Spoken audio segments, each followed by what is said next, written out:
வீட்டுல நானும் வந்து தன்னாலேயே வருதா இந்த காலத்துல இந்த ஜெனரேஷனுக்கு இல்ல வீட்டுல சொல்லிதான் இது வந்து அவங்க முன்னெடுத்துட்டு வராங்க. உங்களுக்கு எப்படி இந்த ஆர்வம் தோணுச்சு? ஏன்னா பாக்குறவங்களுக்கு ரொம்ப பிரமிப்பா இருக்கும், பயம் ஈட்டுது இல்லையா? அது இதுதான் எல்லாருமே ஸ்தம்பித்து போயிடுவோம். இதனால என்ன பிரயோஜனம் இருக்கு? பயன் இருக்கா? வேலை வாய்ப்பு இருக்கா? இதனால நீ சம்பாதிக்க முடியுமா? போய் படி எடுத்து சொல்ற வார்த்தைகள் இப்ப ரீசன்ட் டேஸ்ல இன்ட்ரெஸ்ட் எவ்வளவு அதிகமா வளர்ந்திருக்கு. முன்னைக்கும் இப்பத்திக்கும் உள்ள வேறுபாடு சொல்றீங்களா?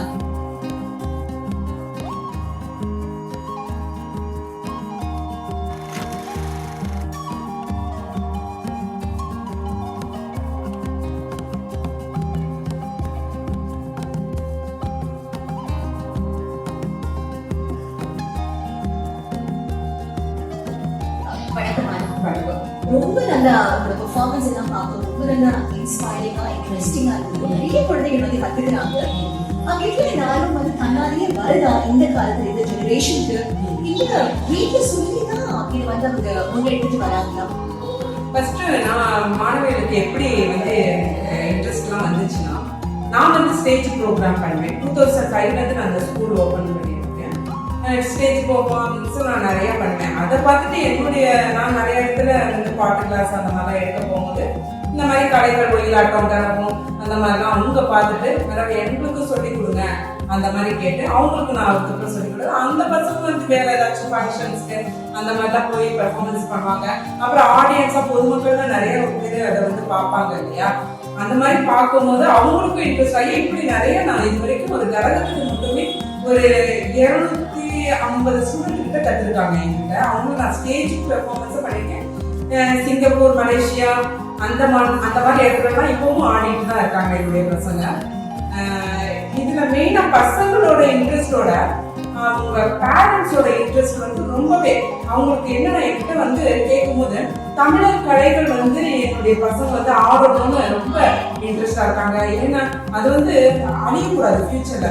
இப்ப நான் வந்து பெர்ஃபார்மன்ஸ் பண்றேன்னா என்னோட அந்த கலைகள் போயிடும் இல்லையா? ஃபியூச்சர் ஜெனரேஷன் வந்து இந்த கலைகள் வளர்க்குறதுக்கும் நம்ம அந்த மாதிரி பசங்களுக்கு மாணவர்களுக்கெல்லாம் நம்ம சொல்லி கொடுத்தா மட்டும்தான் இந்த மாதிரி கலைகளை அழியாம நம்ம பாதுகாக்க முடியும். உங்க ஆன்சர் கேட்கறதுக்கு உங்க பதிலை கேட்கறதுக்கு அவ்வளோ இன்ஸ்பிரேஷனலா இருக்கு. முதல்ல உங்களுக்கு எப்படி இந்த ஆர்வம் தோணுச்சு? ஏன்னா பாக்குறவங்களுக்கு ரொம்ப பிரமிப்பா இருக்கும். ஏன்னா ஒரு கலையை கத்துக்கிறதுக்கே வந்து அவ்வளவு ஒரு திணறலா இருக்கும். மிச்ச வேலைகளை நான் விட்டுட்டு இது வந்து நம்ம கத்துக்கிறோமா, வார்த்தை ஒரு நாளா வார்த்தை 2 நாளா பத்து கேட்போம். பட் இத்தனை கலைகள் ஆர்வம் உங்களுக்கு பேரண்ட்ஸா இல்ல சுத்தி இருக்கிறவங்களா எப்படி? ஃபர்ஸ்ட் என்னுடைய பேரண்ட்ஸ் தான் நான் சொன்னேன். எனக்கு 5 வயசுல இருந்தே நான் ஃபர்ஸ்ட் எடுத்தோட நான் கத்துக்கிட்டது வந்து பாட்டு மட்டும் தான். அதுக்கப்புறம் ஒரு 10 வயசு 12 வயசு ஆகும்போது வயலின் கத்துக்க ஆரம்பிச்சேன். அப்புறம் உங்களுக்கு கூட தெரியும், நீங்க கூட என்னுடைய ஸ்டூடெண்ட் தான். நான் சொல்றது தேங்க்யூ எல்லாரும் கேட்டுக்கிறதுக்காக. ஸோ நான் எப்படின்னா இப்படி சொல்லி கொடுக்கும் போதுதான் எனக்கு நிறைய கலைகள் கத்துக்கணும்னு எனக்கு ஆசை வந்துச்சு. ஏன்னா இப்ப ஒரு சிலவங்களுக்கு பாட்டு பிடிக்கும் இல்லையா?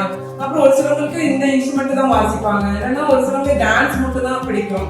நான் இந்த மாதிரி ஸ்கூல் வச்சு நடத்தும் போது அந்த ஒண்ணு இதை மட்டுமே நான் கத்துக்கிட்டு நான் நடத்துறதோட வீணைக்கு வயலினுக்கு இந்த மாதிரி தனித்தனியா நான் மாஸ்டர் நான் போடும்போது அவங்க ஒவ்வொருத்தருக்கும் நான் எதிர்பார்க்கிற மாதிரி இருந்துச்சு. ஸோ எல்லா கலைகளும் நம்ம கற்றுக்கிட்டு நம்ம வந்து நம்ம இன்ஸ்டியூஷனை நம்ம மெயின்டைன் பண்றதுக்கு கொஞ்சம் வளர்த்துக்கிறதுக்கு ஈஸியா இருக்குமே சொல்லிட்டு அப்படி ஒவ்வொரு கலைகளும் நான் கத்துக்கிட்டு வந்து நான் இன்னைக்கு ஒரு மியூசிக் அண்ட் டான்ஸ் டீச்சரா இருக்கேன். இன்னும் பெரிய பிரம்மாண்டமான விஷயம். ஒருத்தையா கேட்க வேண்டி இருக்குங்கிறதுக்காகவே ஒருத்தர் வந்து சகலக்கலா வல்லியா இத்தனை கலைகளை கத்துக்கிட்டு இத்தனை குழந்தைகளை ஹேண்டில் பண்றதுங்கிறது பெரிய விஷயம். உங்களுக்கு எவ்வளவு தூரத்துக்கு தெரியுதுன்னு தெரியல, பாக்குறீங்களுக்கு அவ்வளவு பிரமிப்பா இருக்கு. இப்ப இந்த குழந்தைகள் எல்லாம் பாக்குறோம், நீங்க வெகு காலமா இந்த துறையில இருக்கிறீங்க. இப்ப ரீசன்ட் டேஸ்ல இன்ட்ரெஸ்ட் எவ்வளவு அதிகமா வளர்ந்திருக்கு. முன்னைக்கும் இப்பத்திக்கும் உள்ள வேறுபாடு சொல்றீங்களா? முன்ன ஒரு 2005 ஒரு 20 இயர்ஸ் பேக்லாம் அந்த மியூசிக்ல இன்ட்ரெஸ்ட் வந்து ரொம்ப கம்மியாயிடுச்சு. இப்ப தொலைக்காட்சிகள் எல்லாம் நிறைய ப்ரோக்ராம்ஸ், பாட்டு காம்படிஷன், டான்ஸ் காம்படிஷன் தான் அவங்க நிறைய பண்றாங்க. அதை பார்த்துட்டு நம்மளுடைய பொதுமக்களுக்கு ரொம்ப இன்ட்ரெஸ்டா இருக்கு. நம்ம பசங்களும் நாளைக்கு அந்த இடத்துல போயிட்டு நல்லா பெர்ஃபார்மன்ஸ் பண்ணணும், ஸ்டேஜ் பெர்ஃபார்மன்ஸ் பண்ணணும். இதனால என்ன யூஸ்னா அவங்க பொது நிகழ்ச்சிகள் எல்லாம் தைரியமா ஒருத்தவங்கிட்ட பேசுறதுக்குரிய அந்த கெப்பாசிட்டி அவங்களுக்கு வருது. இல்லைன்னா ஒன்லி படிப்புனா படிப்புல மட்டும் இல்லாம இந்த மாதிரி எக்ஸ்ட்ரா கரிக்குலர் ஆக்டிவிட்டி, டான்ஸ், பாட்டு, மியூசிக் அந்த மாதிரி அவங்களுக்கு நிறைய மக்கள் கூட சேர்ந்து அந்த பேசுறதுக்கு ஒரு வாய்ப்பு அமையுது, அவங்க தைரியமா பேசுறதுக்கு ஒரு வாய்ப்பா இருக்கு. அதெல்லாம் இருக்கு. நீங்க கேட்கும் பொழுது, நீங்க பேசுறதை கேட்கும் பொழுது இன்னும் பல கேள்விகள் எழும்புது. என்னன்னா, இப்ப எல்லாமே டிவைஸ் பார்த்துக்கிட்டே இருக்கு, மொபைல் ஸ்க்ரோலிங் தான் இப்ப வேலையா இருக்கு. நீங்க சொல்றது கேட்கும் பொழுது சோஷியலைஸ் ஆகிறாங்க, அவங்களோட எண்ணங்களை எக்ஸ்சேஞ்ச் பண்ணிக்கிறதுக்கான, முகத்தோட ரொம்ப பார்த்து பேசுறதுக்கான ஒரு ஸ்பேஸ் கொடுக்குறீங்க. நீங்க சைக்கலாஜிக்கல் பூஸ்ட் கிடைக்குது, எமோஷனலா ரொம்ப அவங்கள தன்னை படுத்துக்கிறான்னு கூட சொல்லலாம். அடுத்தது ரியாலிட்டி ஷோ ஒரு வார்த்தை சொன்னீங்க. இப்ப எங்க பார்த்தாலும் ரியாலிட்டி ஷோ. இது வந்து ஒரு பக்கத்துல பார்த்தோம்னா நல்லா இருக்கு, ஒரு சைடுல எடுத்துக்கொண்டு ரொம்ப நல்ல விஷயம், காம்படிஷன் அப்படின்னு எடுத்துக்கலாம். இன்னொரு பக்கம் எனக்கு ஒரு பர்சனல் ஒப்பீனியன் கூட எடுத்துக்கலாம், இது வேண்டாத ஒரு போட்டியை தாண்டி வேறு சில நெகட்டிவிட்டி, அதாவது ஒரு சின்ன ஒரு பொறாமை அப்படின்னு இருக்கும். ரொம்ப தனத்தானே வருத்திக்கிட்டு தான் முன்னாடி வரணுங்கிற மாதிரி ஒரு அதிகப்படியான தூண்டுதல் பேரண்ட்ஸ்கிட்ட பெரியவர்கிட்ட வருதா, இது ரைட்டா தப்பா? அதாவது அவங்க வந்து தான் பிள்ளைக்கு முன்னுக்கு வரணும் அப்படின்னு நினைக்கிறாங்க, நல்லதான். அது என்ன சொல்றது, தன் குழந்தைய மட்டும் வளர்த்துக்க கூடாது, அவங்கள சுத்தி இருக்கிற குழந்தைகளும் கத்துக்கணும். அந்த மாதிரி இப்ப என்னுடைய ஸ்டூடெண்ட்ஸ்லாம் நான் என்ன பண்ணேன்னா, என்கிட்ட பழைய ஸ்டூடெண்ட்ஸும் படிப்பாங்க. இப்ப கூட ஓல்டு ஸ்டூடெண்ட், பழைய ஸ்டூடெண்ட் முடிச்சுட்டு போனவங்களும் இப்ப நம்ம ஸ்கூல் வந்து பெர்ஃபார்மன்ஸ் பண்ணியிருக்காங்க. ஏன்னா அந்த மாதிரி அவங்க வந்து நாளைக்கு ஒரு ஆசிரியர்களாகவும் இருக்காங்க. நான் வந்து என்னுடைய ஸ்டூடெண்ட்டுக்கு அப்படிதான், நாளைக்கு அவங்க ஒரு ஸ்டூடெண்ட்டுக்கு, ஒரு மாணவ மாணவிகளுக்கு அவங்க கத்து தரணும். அந்த அளவுக்கு தான் நான் எனக்கு வர மாணவ மாணவிகளுக்கு ட்ரெயின் பண்ணி நான் வெளியில அனுப்புவேன். அது முன்னாடி நான் அந்த பாதியில கத்துட்டு போயிட்டு வீட்டுல போயிட்டு முறங்க அந்த மாதிரிலாம் கிடையாது. அவங்களும் நாளைக்கு வந்து இந்த மாசத்து நான் டான்ஸ் மட்டும் கத்துக்கல, இதுக்கு தேவையுள்ள அந்த தேரிட்டிகள், அப்புறம் அவங்களை எப்படி நம்ம பேசணும், எந்தெந்த மாதிரினா வேலை வாய்ப்புகள்லாம் இருக்கு, இதை கத்துக்கிட்டா அதையும் நான் மாணவ மாணவிகளுக்கு நான் சொல்லுவேன். அது மாதிரி இப்ப என் கூட இருந்த மாணவ மாணவிகள் ஒரு 20-30 பேரு நடன ஆசிரியர்களாகவும் இருக்காங்க, பாட்டு ஆசிரியர்களாகவும் இருக்காங்க, டிராயிங் டீச்சர்ஸாகவும் இருக்காங்க, ஸ்கூல்ஸ்ல நிறைய பேர் பார்ட் டைமாவும் ஒர்க் பண்ணிட்டு இருக்காங்க. நம்ம கேட்கும்போது இன்னொரு பெரிய புத்துணர்ச்சி என்னன்னா, ஒரு கலையை கத்துக்கும் பொழுது வீட்டுல இருந்து வர முதல் கேள்வி, முதல் எதிர்ப்பு கூட சொல்லலாம், இதனால என்ன பிரயோஜனம் இருக்கு, பயன் இருக்கா, வேலை வாய்ப்பு இருக்கா, இதனால நீ சம்பாதிக்க முடியுமா, போய் படி, எடுத்து சொல்ற வார்த்தைகள். அந்த குழந்தை பெரிய ஜீனியஸா இருக்கணும், ஒருத்தர் ஜீனியஸா இருக்க முடியும், மத்தவங்க எல்லாம் என்ன உட்பட மத்தவங்க எல்லாம். சோ வேலை வாய்ப்பு எவ்வளவு பிரமாதமா இந்த காலகட்டத்துல இந்த கலைக்கு வந்து இந்த கலை நம்மளுக்கு ஹெல்ப்ஃபுல்லா இருக்கு சொல்லுங்க. ஆக்சுவலா இந்த கலைகள்ல வேலை வாய்ப்பு எங்க இருக்குன்னு நிறைய பேருக்கு தெரியறது கிடையாது. மெயின் ரீசன் அதுதான். பாட்டு கத்துக்கிட்டு என்ன பண்ண போறாங்க, எப்படி சம்பாதிக்கிறாங்க. இப்ப என்னைய எடுத்துக்காலே, நான் அப்ப படிச்சேன், எங்க வீட்லயே என்னையவே கேட்டாங்க, இதை கத்துக்கிட்டு என்ன பண்ண போற. எனக்கு ஃபர்ஸ்ட் மெயின், நம்ம இதை கத்துக்கிட்டு நான் எப்படியாச்சும் ஒரு ரெகுலர் இன்கம்ல நான் இருக்கணும் தான் என்னுடைய ஃபர்ஸ்ட் ஐடியா. உங்களுக்கே தெரியும், நான் பார்ட் டைமா தான் நான் பைசா அந்த மாதிரி எடுத்துருந்தேன்.